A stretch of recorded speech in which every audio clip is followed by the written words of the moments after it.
అదే RTV app వార్తల్ని క్షణాల్లో చదివే అవకాశం ఉంటుంది. ఒక న్యూస్ పేపర్, ఒక టెలివిజన్ ఛానల్ మీ చేతుల్లో ఎప్పుడూ ఉంటాయి. తిరుపతి పట్టణంలో అమరావతి ఛాంపియన్షిప్ క్రీడా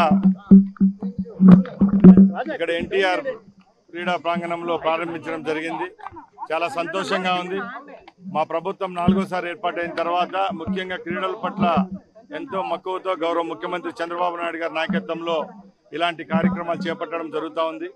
ఈరోజు ఈ 3 రోజులు జరిగే ఈ క్రీడల్లో ఎవరైతే అత్యున్నతంగా పార్టిసిపేట్ చేసి మెడల్ సాధిస్తారో వాళ్ళందరికీ నేషనల్ స్పోర్ట్స్ డే నాడు వైజాగ్లో గౌరవ ముఖ్యమంత్రి చంద్రబాబు నాయుడు గారి ఆధ్వర్యంలో వాళ్ళకి ప్రైజ్ డిస్ట్రిబ్యూషన్ కూడా ఇవ్వడం జరుగుతుందని తెలియజేసుకుంటున్నా. ముఖ్యంగా ఈ రాష్ట్రంలో క్రీడాంధ్రప్రదేశ్గా తీర్చిదిద్దే విధంగా 4 జోన్లో ఉన్న క్రీడాకారులంతా ఈరోజు ఇక్కడికి ఇచ్చేయడం జరిగింది. వాళ్ళందరికీ రాష్ట్ర ప్రభుత్వం అలాగే క్రీడా శాఖ తరఫున శుభాభినందనలు తెలియజేసుకుంటున్నాం. ముఖ్యంగా క్రీడాలోకానికి ఒకటే చెప్తున్నాం, మా క్రీడా పాలసీ అయితేనేం, ఈ 12 నెలల్లో చేసిన అభివృద్ధి కార్యక్రమాలు అయితేనేం క్రీడా ప్రపంచాన్ని క్రీడాకారులు ముందుకు తీసుకొని పోయే విధంగానే ఉంటాయి. ఎక్కడ ఏ విధమైన తప్పులకు ఆస్కారం ఇవ్వకుండా మా మంత్రిత్వ శాఖ అలాగే స్పోర్ట్స్ అథారిటీ ఆఫ్ ఆంధ్రప్రదేశ్ పనిచేస్తుందని సగర్వంగా తెలియజేసుకుంటూ వచ్చే 4 సంవత్సరాల్లో కూడా ఈ రాష్ట్రంలో మౌలిక వసతులు అభివృద్ధిలో ఎక్కడ రాజీ పడిన విధంగా ఇక్కడ చర్యలు తీసుకుంటాం. ముఖ్యంగా క్రీడాకారులకు సంబంధించిన ఇన్సెంటివ్స్ విషయంలోనైతేనేం అలాగే ఆర్థిక వనరులు సమకూర విషయంలోనైతేనేం రేపు రాబోయే కాలంలో రాష్ట్రంలోని అన్ని నియోజకవర్గ స్థాయి నుంచి జిల్లా స్థాయి రాష్ట్ర స్థాయి వరకు జరగబోయే క్రీడాకారులకు అన్ని అవకాశాల్లో ఈ ప్రభుత్వం అండదండగా ఉంటుందని తెలియజేసుకుంటూ సెలవు తీసుకుంటున్నా. జై హింద్. ముఖ్యంగా ఒకటే చెప్తున్నా, రాష్ట్రంలో ఉన్న మంత్రులైతేనేం ఎమ్మెల్యేలు అయితేనేం అందరం ఎంతో క్రమశిక్షణగా ఉన్నాం. ఏదో వైసీపీ నాయకులు, వైసీపీకి సంబంధించిన మాజీ శాసనసభ్యులు ఇలాంటి వారు చేసిన కామెంట్లు మేము ఎక్కడా స్పందించడం ఎక్కడా జరగదు. ముఖ్యంగా చంద్రబాబు నాయుడు గారి యొక్క టీం ఎలా ఉంటుందంటే చిత్తశుద్ధిగా రాష్ట్ర ప్రజల కోసం పనిచేస్తుంది. అలాగే ఈ రాష్ట్రంలో ఉన్న తెలుగుదేశం పార్టీ అభ్యున్నతి కోసం మీ అందరం కలిసి పనిచేస్తామని చెప్తున్నాం తప్పగా ఎక్కడ ఏ విమర్శలకు తావు ఇవ్వమో ఒకరి దగ్గర వేలెత్తి చూపించుకునే విధంగా తెలుగుదేశం పార్టీ కార్యకర్తలు నాయకులు ఎక్కడ పనిచేయరని తెలియజేసుకుంటున్నారు. సార్, తెలుగుదేశం పార్టీలో 1,20,00,000 మంది సభ్యత్వాలు ఉన్నాయి. ఎవరో ఒకరో ఇద్దరో ఒక విషయం మీద మాట్లాడినంత మాత్రాన మేము ఉలిక్కి పడ్డాం, మాకు ఇష్టం లేదు. అలాంటివి ఏమీ లేవు. ఈ రాష్ట్రంలో తెలుగుదేశం పార్టీ అంటే భారతదేశంలోనే క్రమశిక్షణ కలిగే పార్టీ.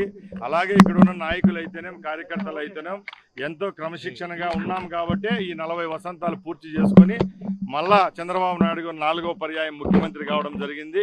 ఇలాంటి చోటా మోటా కామెంట్లకు ఎక్కడ భయపడేది లేదు. నిజంగా అలాంటి మాట్లాడిన వాడిని తప్పకుండా పార్టీ పిలిపించుకొని మాట్లాడుతుంది. ఇది అంతర్గత విషయం, లోపల పార్టీకి సంబంధించిన విషయం కాదు. ఎక్కడ కామెంట్ లేదు, ఏ విధమైన తప్పులు ఎక్కడ జరగలేదు. ఎవరి మీద తప్పకుండా ఎవరన్నా పార్టీ లిమిట్స్ దాటి మీడియాకు వచ్చి మాట్లాడితే అది నేనైనా కూడా నాకంటే పైన వాళ్ళైనా కూడా పార్టీ కిందకి వస్తారు, గూటి కిందకి వస్తారు. కాబట్టి తప్పుగా ఎవరైనా మాట్లాడితే మాకు క్రమశిక్షణ కమిటీ ఉంది, వాళ్ళు మాట్లాడతారు. అంతేగాని ఎక్కడ ఏ తప్పులు జరగడం లేదు. ఏదో 1,20,00,000 మందిలో ఒకరు ఇద్దరు మాట్లాడినంత మాత్రాన మా పార్టీకి వచ్చే నష్టం లేదు. దీన్ని చూసి వైసీపీ వాళ్ళు అతిగా స్పందించే అవసరం లేదు. ఎందుకంటే వాళ్ళు చేసిన తప్పులు చాలా ఉన్నాయి. ఈరోజు ఉచిత బస్సు ఇచ్చాం. ఉచిత బస్సు వల్ల కోట్లాది మంది ఆడవారికి మంచి జరుగుతూ ఉంది. దాన్ని టాపిక్ డైవర్ట్ చేసేదానికి చిన్న చిన్న టాపిక్లన్నీ తీసుకుని వచ్చి బయట చెప్తున్నారు తప్పక ఎక్కడ ఏ విధమైన సమస్యలు. ఆడుదాం ఆంధ్ర యొక్క విచారణ విషయంలో ఎక్కడ రాజకీయ ప్రమేయం లేకుండా ఏదైతే నోడల్ ఏజెన్సీ ద్వారా చెప్పామో దాని ద్వారా ఈరోజు కమిటీ కూడా అధ్యయనం పూర్తి చేసుకొని ఆ రిపోర్ట్ను కూడా అసెంబ్లీలో లేకపోతే ముఖ్యమంత్రి గారికి ఇచ్చేదానికి సిద్ధంగా ఉంది. ఏపీ స్టేట్ ఛాంపియన్షిప్ కప్ ఇనాగరేషన్కి రావడం చాలా ఆనందంగా ఉంది. నన్ను ఇక్కడ ఆహ్వానించినందుకు శాప్ వారికి అలాగే స్పోర్ట్స్ అథారిటీ అందరికీ థ్యాంక్ యూ. సో స్పోర్ట్స్ చాలా ఇంపార్టెంట్. మీరందరూ ఇలాంటి ఒక మీట్లో పాల్గొన్నందుకు మీ అందరికీ ఫస్ట్ కృతజ్ఞతలు. ఎందుకంటే మా ఫాదర్ ఆల్ ఇండియా కబడ్డీ చైర్మన్గా చేశారు. సో ఆయనకి చాలా ఇంట్రెస్ట్ స్పోర్ట్స్ మీద. అలాగే పెద్దనాన్న గారు ఎప్పుడు స్పోర్ట్స్ అనే దానికి ఒక పెద్దపీట వేస్తారు. అంతకుముందు ఆఫ్రో ఏషియన్ గేమ్స్ కానీ అలా ఎన్నో కార్యక్రమాలు చేశారు. సో మీకు ఇది ఒక మంచి అవకాశం. ఈ శాప్ తరఫున రవి కానీ స్పోర్ట్స్ మినిస్టర్ గారు కానీ అన్ని ఈ స్పోర్ట్స్ని బాగా ఎంకరేజ్ చేస్తున్నారు. సో మీ అందరికీ ఒక మంచి అవకాశం ఈ కాంపిటీషన్స్లో పాల్గొనడం. ఫ్యూచర్లో మీరే ఈ దేశానికి కూడా మెడల్స్ తీసుకురావాలని మనస్ఫూర్తిగా ఆకాంక్షిస్తున్నాను. And wish you all good luck. తెలుగులో న్యూస్ కి ఫాస్టెస్ట్ యాప్ ఇప్పుడు టోటలీ న్యూ అవతార్లో జస్ట్ 5 seconds లో కంప్లీట్ న్యూస్. సోషల్ మీడియాలో ట్రెండ్స్ కి one stop solution. Live TV app voice search option తో ఇప్పుడే డౌన్లోడ్ చేయండి లేదా అప్డేట్ అయిపోండి.